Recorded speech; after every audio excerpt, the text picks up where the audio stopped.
Hello, good morning, good afternoon, or good evening from wherever you are listening from. Welcome to Tasia Podcast. Tasia Podcast hosts dedicated change makers influencing social transformation in their community.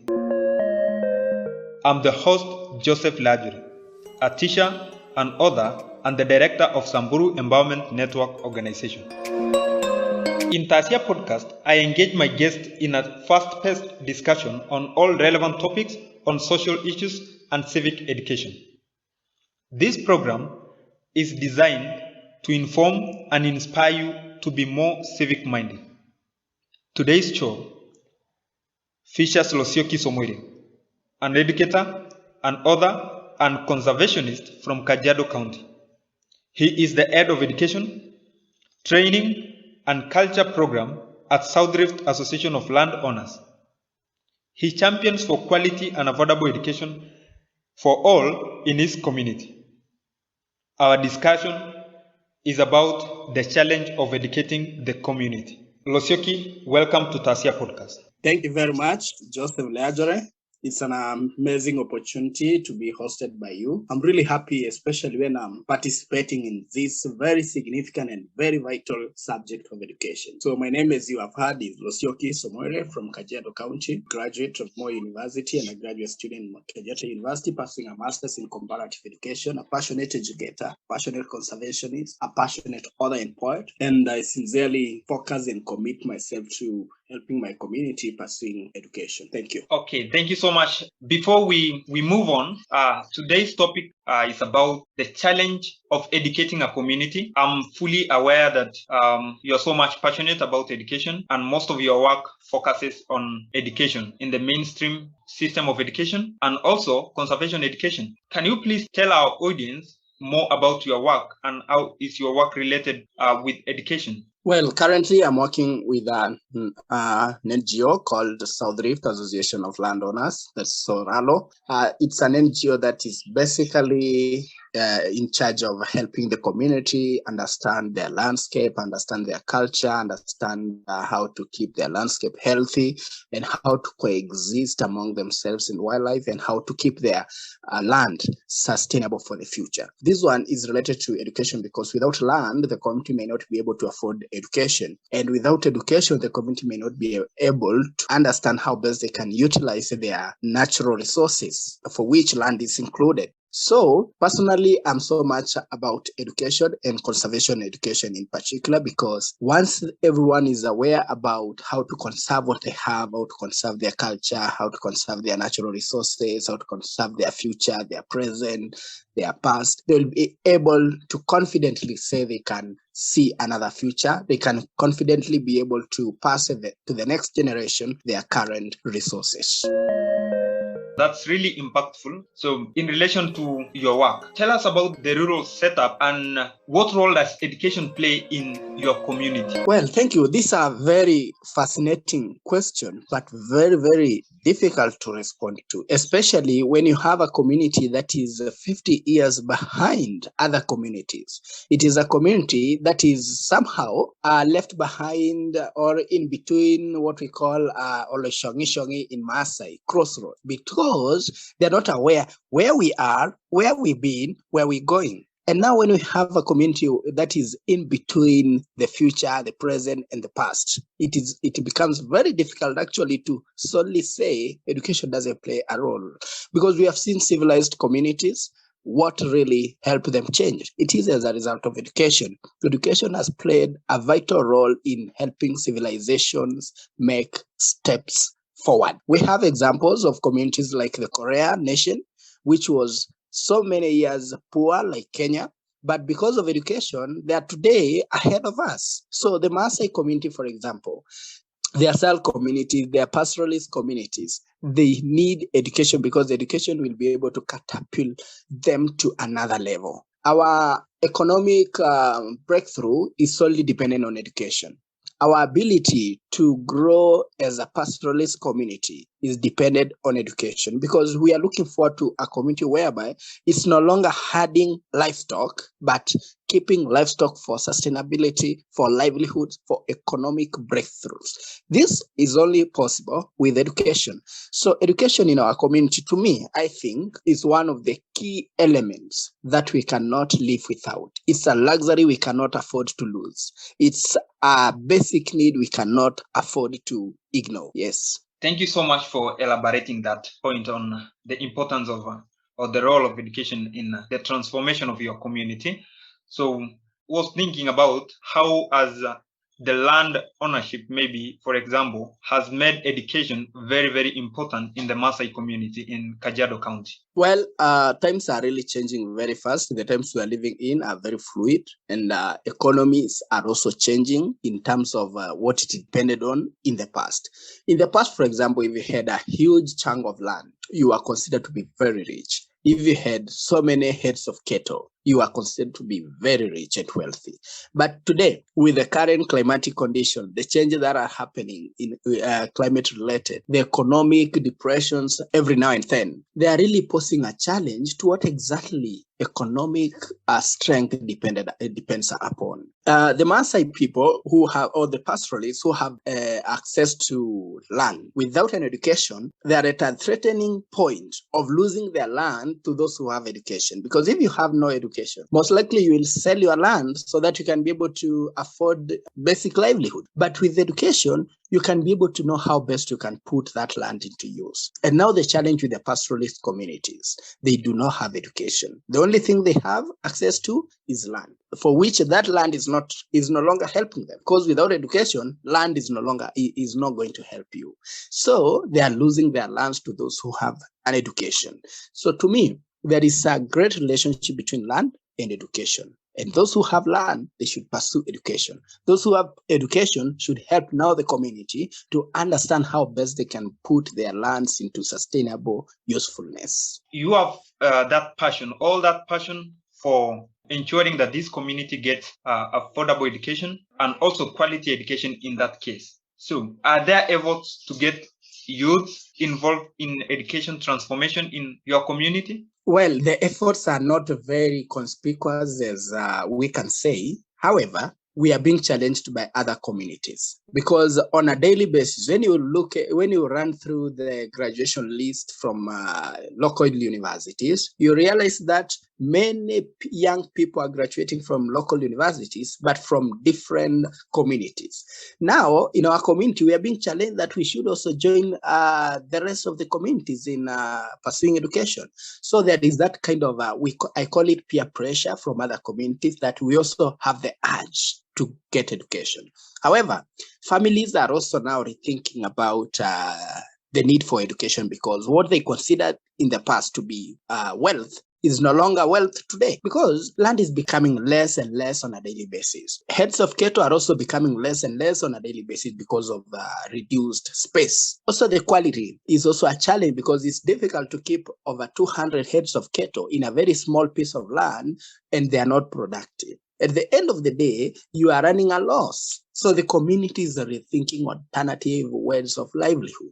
And one way of cushioning the community is pursuing education. So there are those efforts we can say from individual level, from family level, from community level. People are starting to regard education as one of the most important aspects. Also, community leaders are being put on pressure to help the community access education. You realize that people are now traveling to other communities, to other cities, and they come back to the community realizing that, oh, we need good infrastructure. We need good classrooms. We need bursaries. We need students who are going on scholarships. So the leaders are also being put on pressure to help the community pursue education. So such efforts, I think, they are there. Yes. A good point that you've really put there on the efforts that are being put, especially by the community itself and the youth, and also the leaders that you have talked about. But having in mind the impact of climate change. Is climate change playing a role in making the Maasai community or your community see the importance of now taking children to school? Okay, yeah, I would say that climate change is really a pressure on our community that we have no other option apart from pursuing education, because climate change is affecting our economic ways of livelihood. Climate change is affecting our ability to keep larger herds of cattle. Climate change is affecting our ability to till our lands. Climate change is affecting our perspective about land possession, because you possess land, it's not adding value to you because of climate change. Now we're thinking, how best can we be able to survive in future? The only way we've seen, like now during the prolonged drought season, we've seen families who had education, their children gone to school. They are able to keep their families, they are able to keep their livestock alive, while those families who had no children who have, had access to education are unable to keep their cattle. So their cattle are dying because they cannot be able to afford to keep them, to maintain them during the dry season. But with education, you are able to do anything you can. You are able to get better markets for your livestock during harsh seasons. You are able to get pasture. You are able to get drugs for your livestock. You are able to get drugs for your farms. So education is really an alternative as a result of climate change. So I would say thanks to climate change, because it's really pushing the community now to consider education as a serious alternative, which was never considered in the past. So it's really playing a very significant role, particularly on the adverse effect of economic dependence in the community. You see, this is a community that now take children to school and seeing the importance of education unlike before. And you know, history also tells us more maybe about these rural communities when it comes to their way of living, their patriarchal societies, and in the challenges, because you as an educator, you are really pushing for education, for people to take children to school, for people to do conservation education and conserve the culture. So you are an enthusiastic person about the Maasai culture. But as I know that this culture or these communities actually don't give a priority to girls' education. So is it one of the challenges that you are trying to solve? Or is gender disparity an issue there when it comes to enrollment of children to school, retention of children in school? Yeah. Joseph, I tell you, challenges that we need to have solved them 2 decades ago are the challenges that we are now struggling with currently. Because we have so many girls out of school today as we speak. We have so many young girls dropping out of school on a daily basis. We have so many girls who are on early pregnancy on a daily basis. We have many girls who are being married off while in school. That's a big challenge that is facing the community today, and it is a threat. That's the challenge I've committed myself to try to look for a solution to help the community overcome this challenge, to see the possibility of also having girls in school, because there is a society that values the education of their children, both girls and boys. Is a society that is sustainably strong, but a society that shuns away the education of the girl child is a society on the brink of falling. It's a society adrift. It is a society that's not going to stand on its own in future. And because other societies are really challenging us, as I said earlier, because they have, if it's about women leadership, they have on women leaders. If it's about education scientists, they have women who are scientists. If it's about innovators, they have women who are innovators.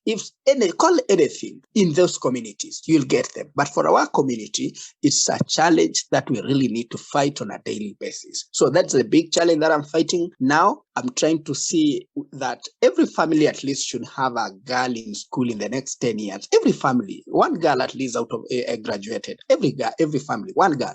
I think that one will be a great. Yeah, thank you so much. So to move on, I'll just maybe request you to maybe tell us when it comes to policy change, policies and politics, because at the end of the day, in our conversation, we cannot overlook the effect of policies and politics when it comes to making sure that the education is affordable and also it's over the required quality. So maybe in your community now, maybe can you tell us how is the politics of the area also supporting your work or supporting education in the community? Well, to achieve this, because it's a really big struggle, I can't do it alone. So I have to work with community leaders. I have to work with chiefs. I have to work with local administrators. I have to work with politicians. I have to work with my fellow youth. I have to work with parents. I have to work with the young people. I have to work with students, the girls, the boys. I have to work with everybody. On policies, I'm really pushing forward for policies that are locally friendly, because you realize in our pastoralist communities, families would prefer one child to go to school and the rest of the children to herd the livestock. And you realize by and by, these ones who are herding the livestock will be disadvantaged. So somehow I felt the government is being strict on this community, but they need to be given a leeway, a friendly way in which they can be able to access education. Like, for example, we can entice them to have some children going to school on a weekly basis, others coming back to herd livestock, going back to school, something like that, something friendly. Or also, we can have mentors going back to the community, talking to those who are herding livestock, talking to their families, talking to the community leaders, talking to the parents. I think that will also be able to improve their attitude towards the practice of education. Another thing is about our leaders, our political leaders.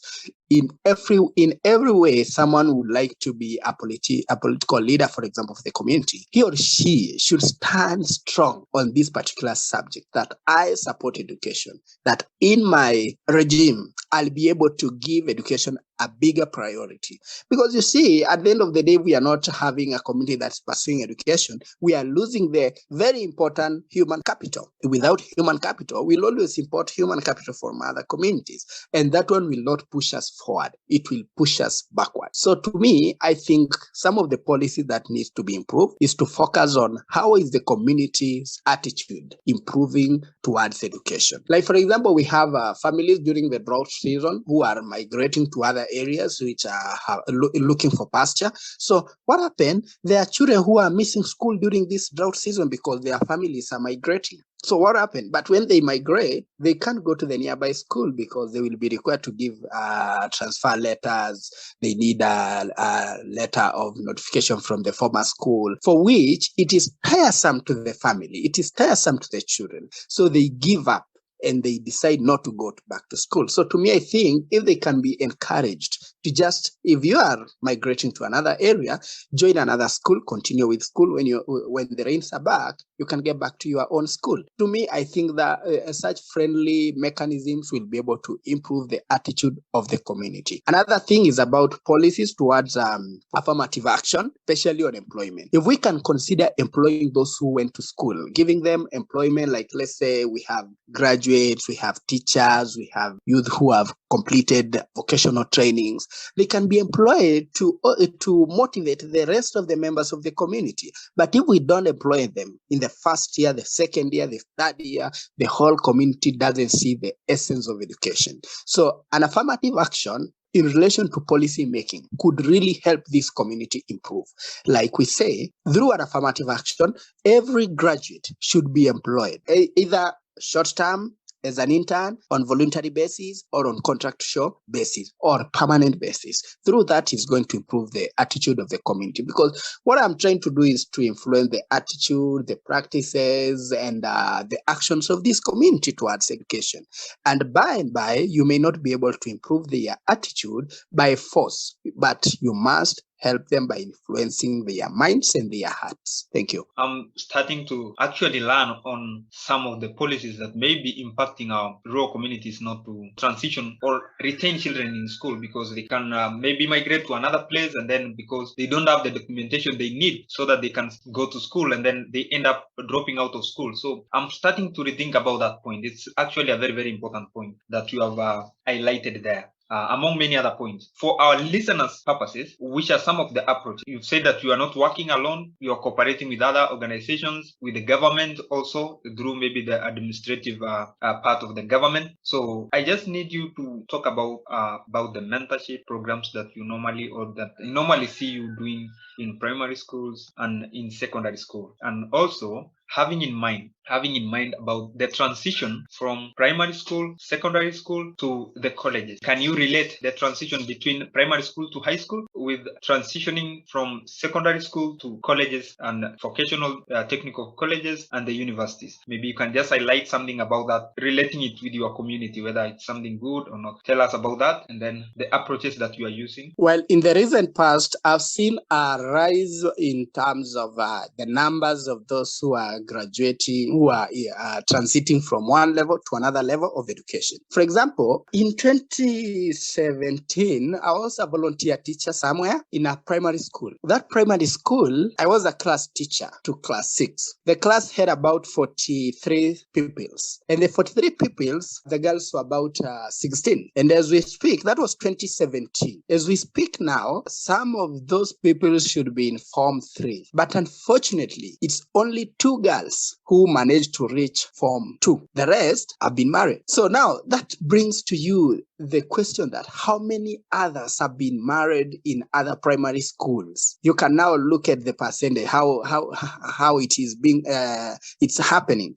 But in the recent past, I've seen a number of girls transiting from primary school to secondary school, and some from secondary school to college and university. However, the percentage is decreasing by every level. For example, if we have 100% of children in primary school, then the 100% complete primary school. 50% manage to go to high school. The 50% will also be slashed by half by the time they are completing. So 50% of the 50 will be completing high school. The rest will have dropped on the way. Then the 50% will now proceed to college and university. But a challenge is that out of the 50% is also slashed again, whereby half of them does not proceed because of lack of school fees, lack of institutions, lack of awareness, lack of career opportunities, lack of mentorship, family backgrounds, quite a lot of factors. So what I'm saying is transition in my community is really a low uptake.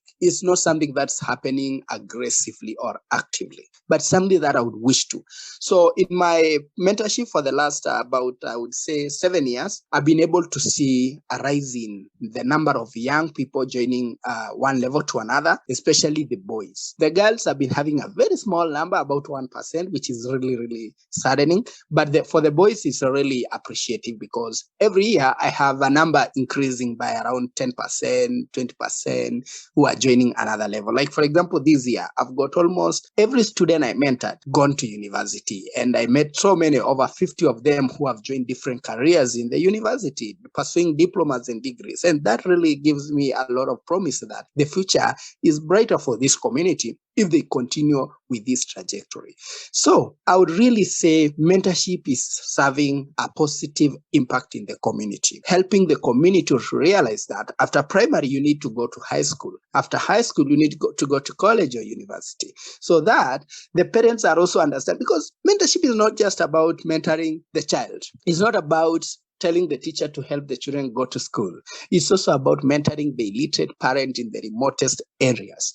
Telling the parent that after high school, this child may not get a direct admission letter to any college. So you need to go out and look for an institution, look for a career for that child, then the child can be admitted. And the parents have been calling every now and then asking, now my child has completed school, which career do you think can pursue? Then I would advise on basis of what they scored, what they qualify, what are their passion, what are their interests, and also based on the needs of the community. Because I don't really advise young people to just pursue any course. I also advise the families and the parents on courses, on demands based on our community. What exactly do we need as a community? We need veterinarians, we need medical officers, we need teachers, so I would really advise on the basis of what we need as a community. So with that kind of mentorship from with parents, with the children, with the teachers, with the community leaders, I've seen quite a number of people now joining colleges and universities. And in the future, I'm seeing more of them joining. Yeah.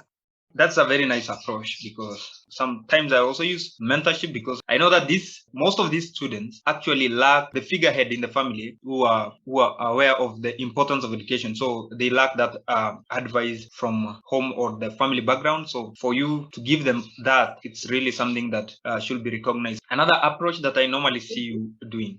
Excuse me, Joseph. Okay. Just an addition to what you've said. Okay. You realize in these families, the child is the only one who went to school out of the rest of the family. So this child completes secondary school. The parents are illiterate, the grandparents are illiterate, all the siblings are illiterate.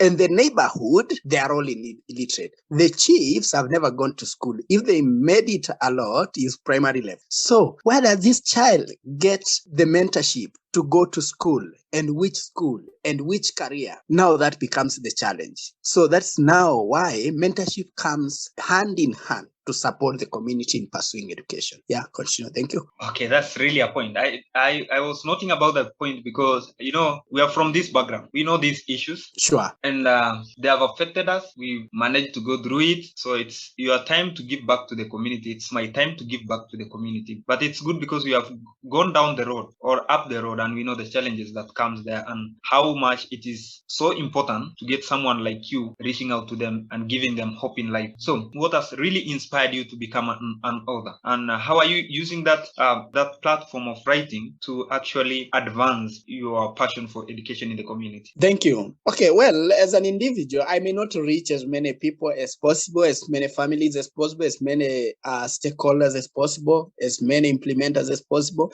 But through writings, I can reach to so many other people whom I cannot reach physically, because I've met people who told me, I've read your book and it's really inspiring me. I've read your book from a friend and it has really touched me.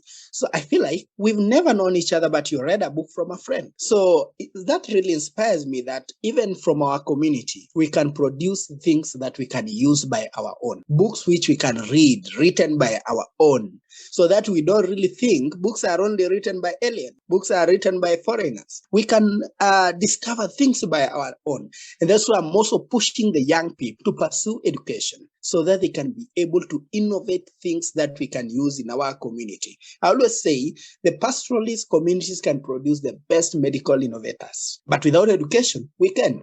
So my inspiration in terms of which pushed the inspiration that pushed me to writing is I wanted to see that I can tell the story of our community from our community's perspective. Because if someone else tells your story, most likely that person will tell the story in maybe it will be one-sided. And Chimamanda Adichie Ngozi says is the danger of a single story. So I wouldn't like someone to tell our story. I would like to tell our story in our very own perspective, in the original aspect of itself. Thank you. That's really, really awesome. As an author, I really feel how you are making it, that one comes out conspicuously on someone else maybe writing the story of your community, the omissions that will be there, and also some other misinformation that might be there. So it's really important that you are using your talent to write to actually note some key important things that you need should be addressed through writing. So because of time,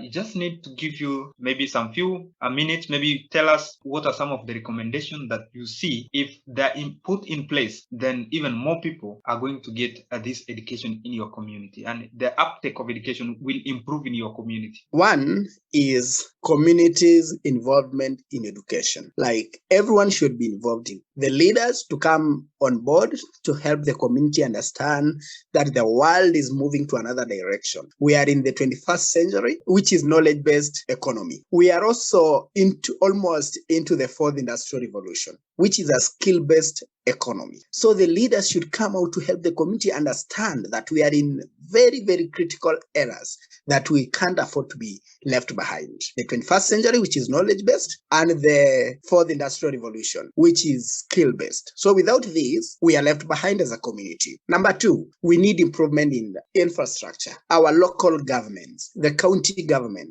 they should muscle up to to bring the right infrastructure to the community. If it's a classroom, do the best classroom for that community. If it's a library, why don't we have a library up to this day, since the beginning of history? We don't have a library in the whole of Kajiado County. Yeah, and it's a big challenge. We can't get a public library for the community. It's a community that's really ignoring the role of education. Number 3, it's about helping the underprivileged families to have access to education. Why don't we have equitable sharing of resources like bursaries, so that we can have the underprivileged families who cannot afford to access education comfortably? So the leaders again should come on board to fairly share the resources with the deserving underprivileged members of the community. Number 4, we should go on with mentorship, career development, career mentorship in our community. We have our youth in small hubs within the constituencies, within the wards, to help them understand where the world is heading, which are the skills required today in the world, which are the most important skills one is required to have in this current century. So that once we do that, we can be sure everyone is on board. We are in this together, and we cannot afford to go individually. We can only do it collectively. Thank you. I feel really inspired. I feel inspired myself to take action and actually to advocate for the recommendations that you have given about education, on improving education in these rural communities. So just because of time, tell our listeners the titles of your books, where they can get your books, your contact, and social media platforms where maybe they can get you. Thank you, Joseph, for giving me the opportunity and also the platform. And as a young author, as a young educator, and a young activists helping the community to realize what's very important. People can reach some of my works on social media. That is Facebook, Losioki Somoire; Instagram, Losioki Somoire Poet; Twitter, the same, Losioki Somoire. And on Amazon, they would get one of my books, and biography about my favorite footballer, Kylian Mbappe, who really inspired me at his young age, becoming the youngest best footballer in 2018 FIFA World Cup. So the rest of the books, someone can reach me directly through my email, losiokisomoire@gmail.com, or through Facebook, and I'll be able to get them. Also in Nairobi, at some of the books outlets in Nairobi, they have some of the books I've ordered, about 3 of them, 3 copies.